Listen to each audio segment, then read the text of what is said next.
ও আল্লাহ, দুনিয়াতে আসছিলাম পবিত্র হালাতে, আমার গায়ে কোনো স্পট ছিল না, চেহারার মধ্যে কোনো দাগ ছিল না। আজকে আয়নার সামনে দাঁড়াইলে বডির মধ্যে যেমন স্পট দেখতে পাই, ঠিক গুনাহের কারণে আমার আমল নামায় স্পটের অভাব নাই।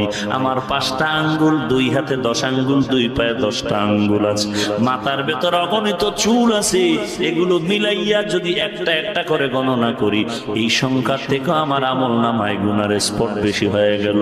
এক কথা, আমার গুনার কারণে আমার হাত না পাক, আমার জিহ্বা না পাক, চোখ না পাক, অন্তর না পাক। ও আল্লাহ, শয়তানের ধোকায় পড়ে করেছি, তুমি মাফ করে দেও। আল্লাহ তাআলা বলেন, বান্দা চোখের পানি ছেড়ে কান্না করো।